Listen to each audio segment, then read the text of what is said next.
तो hello guys, ये है आपका अपना यूट्यूब चैनल दीप शर्मा। और आज ना हम लोग मैथ्स का एक छोटा सा टॉपिक पढ़ने वाले हैं जिसका नाम है पाइथागोरस थ्योरम।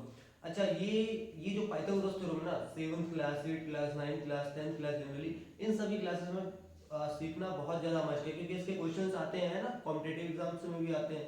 तो आप लोग को ये टॉपिक एकदम से अच्छे से बनना चाहिए। तो चलिए, पाइथागोरस थ्योरम एक्चुअली होता क्या है और ये कहाँ पे एप्लीकेबल होता है, सबसे पहले इस पर बात करते हैं। अब पाइथागोरस सर क्या होता है? पाइथागोरस थ्योरम ना एक बोला जाए तो आपका एक ट्रायंगल पे एप्लीकेबल होने वाला थ्योरम है, जो कि हमेशा किस पे होता है? राइट एंगल ट्रायंगल पे एप्लीकेबल होता है। सबसे पहली वाली लाइन आप लोग को ये पता होनी चाहिए कि कहाँ पे एप्लीकेबल होता है बेटा, जहाँ पर राइट 90 डिग्री का कोई ट्रायंगल है उसकी। अब इसमें पाइथागोरस थ्योरम एक्चुअली में स्टेट क्या करता है ना, क्या बताता है कि अगर the square of hypotenuse is equal to the sum of the square of other two sides। अच्छा, पहले तो आप लोग बोल दो सर जी कि ये क्या बोल दिया आपने, है ना, hypotenuse और अदर टू साइड्स। तो पहले तो आप लोग बात जान लो। अच्छा, किसी भी ट्रायंगल में आपको दिखता है कितने साइड्स होते हैं बेटा? 3 साइड्स होते हैं कि नहीं होते? 3 साइड होते हैं, सभी को पता है। अब आपको पाइथागोरस थ्योरम में एक बात याद रख के चलनी है कि जो ये ट्रायंगल है उसमें ये जो 90 डिग्री बन रहा है उसके जस्ट अपोजिट वाला साइड, या फिर हम लोग बोल सकते हैं the greatest side of a triangle, वो क्या कहलाता है बेटा? आपका हाइपोटेनियस कहलाता है। क्या कहलाता है? हाइपोटेनियस। ठीक है। उसके अलावा जो उसका जहां पर वो आ, होता है रहता है, वो उसका जो जहाँ पे एंगल्स बनता है उसको क्या बोलते हैं हम लोग? इस वाले पार्ट को बेस बोलते हैं। और जहाँ पे वो क्या होता है? परपेंडिकुलर, इसको क्या बोल देते हो आप लोग? परपेंडिकुलर बोल देते हो। ठीक। अब थोड़ा सा यहाँ पे एक्चुअली क्या होती है? हाइट होती है, इसके कारण हम लोग इसको परपेंडिकुलर बोल देते हैं। तो हमारा पाइथागोरस थ्योरम है वो क्या बोलता है, क्या स्टेट करता है? द स्क्वायर ऑफ हाइपोटेनस, मतलब कि इस जो बड़ा वाला जो साइड है, ग्रेटेस्ट साइड है हाइपोटेनस, उसका अगर हम लोग स्क्वायर कर रहे हैं, क्या कर रहे हैं बेटा? स्क्वायर कर रहे हैं, तो किसके इक्वल होगा? To the sum of the square of the other two side. मतलब कि ये जो दो साइड बचे हैं उनका सम करेंगे। क्या पहले क्या करेंगे? स्क्वायर करेंगे और दोनों को क्या करेंगे? सम करेंगे, तो उसके इक्वल होगा कौन सा? थर्ड वाला साइड। ये हमारा पाइथागोरस थ्योरम बोलता है। अब इससे सर ये क्यों बता रहे हैं आप हमें, है ना, ऐसा कुछ क्वेश्चन आ रहा होगा आपके मन में। तो बेटा ऐसा इसलिए बता रहे हैं कि अगर आपको कभी दो साइड्स मिल जाता है इस कंडीशन में, तो आप तीसरी साइड कैसे फाइंड करोगे, है ना, in given this condition right angle triangle में। तो उसके लिए हम लोग क्या करते हैं? जनरली पाइथागोरस थ्योरम का थ्योरम में अप्लाई करते हैं। अब पाइथागोरस थ्योरम का फॉर्मूला क्या होता है बेटा? पाइथागोरस थ्योरम का हम लोग फॉर्मूला लिख सकते हैं, हाइपोटेनस का स्क्वायर मतलब h square equal to p square plus b square. ठीक है, मतलब बेस का square. h square equal to p for perpendicular बेटा, और b फॉर क्या होता है? आपका बेस होता है। ठीक।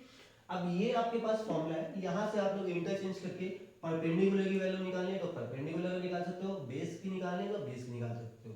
अभी हम लोग कुछ क्वेश्चंस में करके देखेंगे इसको, है ना। लाइक चलिए इसको हम लोग अच्छे से ना इंटायर मेथड जो है कैसे है, कैसे सॉल्व करेंगे हम लोग देखते हैं अभी।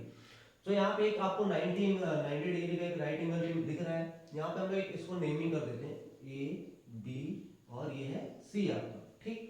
अब ये जो आपका यहाँ पे परपेंडिकुलर है, सपोज करिए कि ये परपेंडिकुलर कितने सेंटीमीटर का बेटा? 8 सेंटीमीटर का। कितने का? 8 सेंटीमीटर का। आपका बेस कितना है बेटा? बेस है आपका 6 सेंटीमीटर का। और आपसे बोला है कि बेटा जो बीसी वाली साइड है, बीसी फाइंड करके दो हमको। हमको क्या निकाल के दो आप? बीसी वाली साइड कितनी होगी ये बता के दो। अब आप बोलोगे सर कैसे निकालेंगे? हाँ, हमने अभी एक फॉर्मूला पढ़ा ना पाइथागोरस का, जिसका नाम क्या है? एच। इसका फॉर्मूला क्या है बेटा? H square equal to perpendicular square plus base square. अब हम लोग इसको एप्लीकेबल करते हैं, करके देखिए। चलो अब करके देखते हैं। तो यहाँ पे क्या है? परपेंडिकुलर हाइपोटेनस स्क्वायर, हमको क्या निकालना है बेटा? हाइपोटेनस। हाइपोटेनस हमारा क्या है? बीसी है, तो हम लोग यहाँ पे क्या करेंगे? बीसी का स्क्वायर इक्वल परपेंडिकुलर क्या है हमारा? एसी, तो हम लोग यहाँ लिखेंगे बेटा एसी का स्क्वायर प्लस बेस क्या है? ए बी है, तो हम लोग यहाँ लिखेंगे ए बी का स्क्वायर। ठीक है, समझ में आई बात इतनी। अब फटाफट इसकी वैल्यूज पुट कर देते हैं। बी सी स्क्वायर का बी सी स्क्वायर आने वाला है अभी। तो एसी, एसी कितना है हमारा सर? 8 सेंटीमीटर। कितना बेटा? 8 सेंटीमीटर, तो यहाँ 8 का स्क्वायर लिखा आपने। ए बी कितना है आपका? 6 सेंटीमीटर, तो आपने यहाँ पे 6 का स्क्वायर लिखा। अब B C square equal to 8 का स्क्वायर कितना होता है? 64 प्लस 6 का स्क्वायर कितना होता है सर 36 होता है। दोनों को अगर आप ऐड कर रहे हो तो कितना हो जाएगा आपका बेटा 100 हो जाएगा। कितना हो जाएगा 100 हो गया।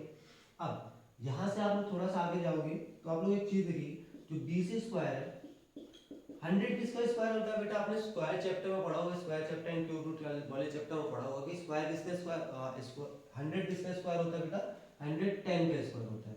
ठीक है, अगर आपसे नहीं बन रहा तो आप एक काम और कर सकते हो बेटा, यहाँ पे जो स्क्वायर आप इसको इधर ट्रांसफर करोगे और स्क्वायर रूट में उसको रख लोगे और आप स्क्वायर रूट निकाल लोगे प्राइम फ्रैक्शन के मेथड से या डिविजनल मेथड से 100 का स्क्वायर निकाल लोगे। ठीक है, अभी हम लोग यहाँ पे फ्री है, थोड़ा शॉर्टकट चलते हैं।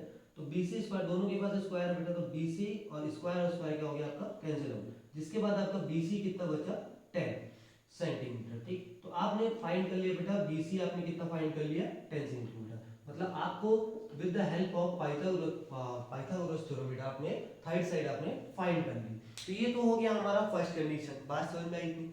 अब एक और टाइप का क्वेश्चन मिलता है हमको, जो कि जनरली बोला जाए तो आपको उसमें क्या बोलेगा कि आपको हाइपोटेनस देकर रखेगा, परपेंडिकुलर देकर रखेगा, या तो आपसे बेस पूछ लेगा, या तो आपको हाइपोटेनस गिवन करेगा, परपेंडिकुलर बेस गिवन करेगा और बोलेगा कि बेटा find the value of perpendicular. ठीक, तो ऐसे कुछ एक क्वेश्चन और कंडीशन में बनते हैं, तो ये दोनों के मेथड एक ही है, हम लोग करके देखते हैं अभी। तो चलिए जल्दी से एक और क्वेश्चन करके देख लेते हैं और इसको समझ लेते हैं। अब इसको मिटा दिया जाए थोड़ा सा, ठीक है।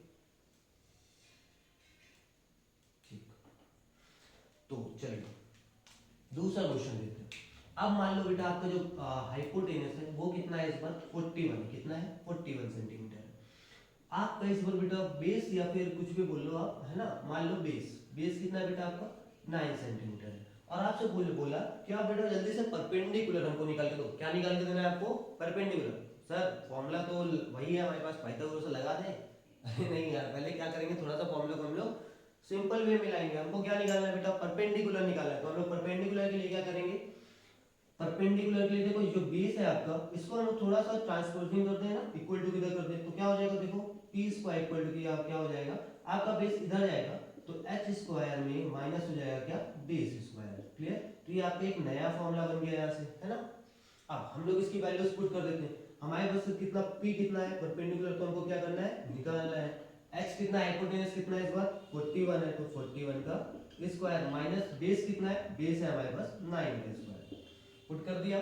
ठीक है, चलो आगे चलते हैं। p स्क्वायर इक्वल 41 का स्क्वायर क्या होता है भाई साहब, 41 का स्क्वायर 1681 कितना, या फिर 1681, और 9 का स्क्वायर कितना होता है सभी को पता है, बोलो जल्दी से 81 कितना 81। अब p स्क्वायर इक्वल टू कितना बचा हमारे पास 1681 में 81 माइनस होगा तो कितना बचेगा 1600। नाउ नेक्स्ट यहाँ पे फिर से लिख देते हैं p का स्क्वायर इक्वल टू 1600। तो अब एक चीज नोटिस करो आप लोग, यहाँ से आप स्क्वायर को इधर कर लो तो आप स्क्वायर रूट में करके इस 1600 की वैल्यू निकाल सकते हो। ठीक है, बाय प्राइम फैक्टराइजेशन मेथड या फिर डिविजनल मेथड। बट अभी थोड़ा हम लोग सॉल्व कर लेते हैं। आप लोगों को पता होगा 16 किसका स्क्वायर होता है बेटा 4 का स्क्वायर होता है, और 2 जीरो है तो एक जीरो हम लोग लगा सकते हैं, तो किसका स्क्वायर हो जाएगा, किसका स्क्वायर हो जाने वाला है ये सर 40 का स्क्वायर होने वाला है। ठीक है, अब स्क्वायर स्क्वायर आपका कट गया, कैंसिल आउट हो गया, आपके पास p की वैल्यू कितनी बची 40 सेंटीमीटर। तो परपेंडिकुलर आपने कितना निकाला सर इस बार, परपेंडिकुलर आया आपका 40 सेंटीमीटर। तो आई होप आपको ये थ्योरम समझ में आएगा। थ्योरम में कुछ नहीं है सर, है ना, क्या है सिर्फ इतना याद रखना है हमको कि जो पाइथागोरस थ्योरम है वो किस पे एप्लीकेबल होता है, वो होता है राइट एंगल ट्रायंगल पे। ठीक है, और क्या जानने वाली चीज है कि राइट एंगल ट्रायंगल का क्या है, जो ग्रेटेस्ट साइड होता है वो हाइपोटेनस होता है अकॉर्डिंग देयर एंगल्स, परपेंडिकुलर होता है और बेस भी होता है उसमें। ठीक, अब फॉर्मूला जो पाइथागोरस थ्योरम है वो क्या स्टेट करता है कि हमको जो बिगेस्ट वाला है या फिर जो ग्रेटेस्ट वाला साइड है उसका स्क्वायर करने पे क्या हो जाएगा, किसके इक्वल हो जाएगा आपके परपेंडिकुलर के स्क्वायर और प्लस आपके बेस के स्क्वायर के इक्वल हो जाएगा। और हमको सिंपल फॉर्मूला बनना चाहिए, हमको सिर्फ फॉर्मूले में वैल्यू को पुट करना है, हमारा आंसर सामने आ जाएगा छोटे मोटे कैलकुलेशन से। क्लियर है, सो आई होप, मुझे लगता है कि आप लोगों को वीडियो अच्छी लगी होगी, है ना, और टॉपिक नो डाउट क्लियर हो गया होगा। अगर आप लोगों को कहीं पे कोई प्रॉब्लम हो रही है और कोई क्वेश्चन एक आध दो होंगे तो आप लोग मुझे कमेंट बॉक्स में बता सकते हो। और जाते आते ना अगर वीडियो अच्छी लगी हो तो चैनल को सब्सक्राइब करके आना, लाइक करके जाना और बेल आइकन के बटन को दबा के जाना। और thank you, have a nice day.